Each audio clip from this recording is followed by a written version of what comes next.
As a student and learner of the field of educational leadership and management, आपको रोज़मर्रा ज़िंदगी में बहुत सी ऐसी टर्मिनोलॉजी से भी आपका वास्ता पड़ सकता है, आपको सुनने में मिलेंगी, which may sound quite similar or which may be considered as just a replacement word for one or the other, लेकिन उनमें minor differences भी होते हैं. You need to understand how exactly they are just different from one another and what is the importance of each one of those. And one of the very commonly used term and term is what we call team.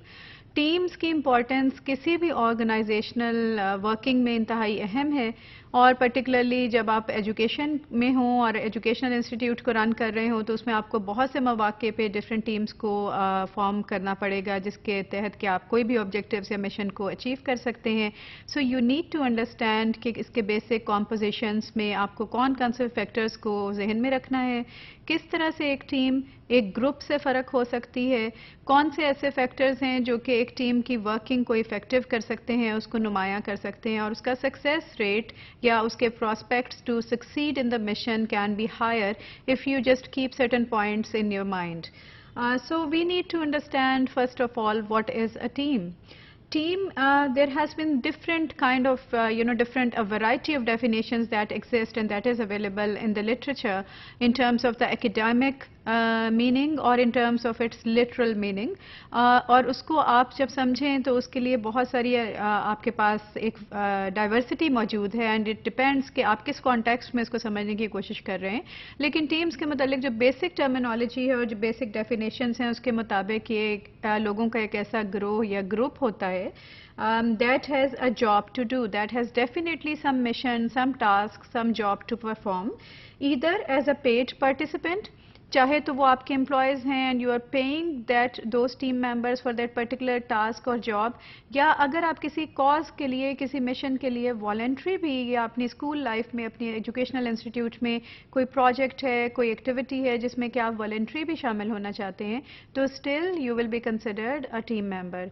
So getting paid और not paid is not the criteria जिसके लिए कि आपको अपने जहन में किसी team की फॉर्मेशन करते हुए रखना है. हाँ, ये एक ज़रूरत हो सकती है जिसके तहत कि आपकी जो एक टर्म्स एंड कंडीशंस हैं और जो लीगल एस्पेक्ट्स हैं वर्किंग के, वो आप उसको जहन में रखेंगे. जब आप किसी को पे कर रहे हैं तो उसकी अकाउंटेबिलिटी लेवल क्या है, और अगर कोई वॉलंटियर काम कर रहा है तो उसकी अकाउंटेबिलिटी मैकेनिज्म क्या होगा.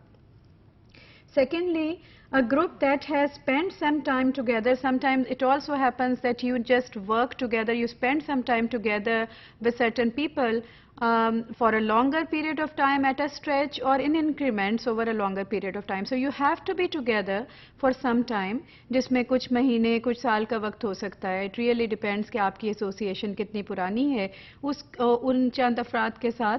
चाहे तो आप इकट्ठा एक ही स्ट्रेच में रहें या इंक्रीमेंटल अप्रोच के साथ किसी प्रोजेक्ट पे आपने कुछ वक्फे वक्तन फ़वक्तन काम इकट्ठा किया है, तो उस तरह के लोगों के ग्रुप को भी हम एक टीम की फॉर्मेशन में इकट्ठा कर सकते हैं, because they have been together, they know each other well, they have certain trends and tendency which just match with each other so well that they can work together in a more comprehensive manner, और जिसमें के problems या obstacles काम आने की तवक्को हो सकती है. And a group that achieves cohesiveness, it is also very important factor. A group with a common objective and one purpose. ये टीम को बनाते हुए ये जहन में रखना चाहिए कि टीम का जो स्कोप ऑफ वर्क होता है वो एक इंतहाई फोकस्ड होता है. It has extremely a narrow down approach या फनल मॉडल होता है जिसके तहत कि आपने उन्हें एक नुक्ते पर मरकूज़ रखना होता है, और उसके तहत वो उस नुक्ते पर ही अपनी तवज्जो रखते हुए उस एक वन कॉमन फैक्टर को या ऑब्जेक्टिव को अचीव करने के लिए दे वर्क टुगेदर और उसको हासिल करते हैं. दे आर एक्सट्रीमली इंटरडिपेंडेंट, एक दूसरे पे इंटरडिपेंडेंट होते हैं. ये नहीं कि एक मेंबर कुछ कर रहा है तो उसका दूसरे से ताल्लुक़ नहीं है. फॉर एग्जाम्पल, कोई भी एक काम, let's say that if you are recording a lecture and you're working as a team, then every team member's performance and input is interlinked with the other team member's performance. और अगर एक भी team member की उसके अंदर कोई problem आएगा तो it will just have an impact on the entire activity and the objective of that work.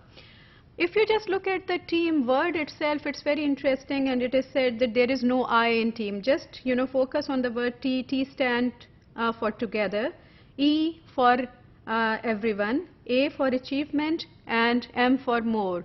So together we achieve more, everyone achieves more. And if you just notice that there is no I, so the emphasis is that there is nothing like individualism.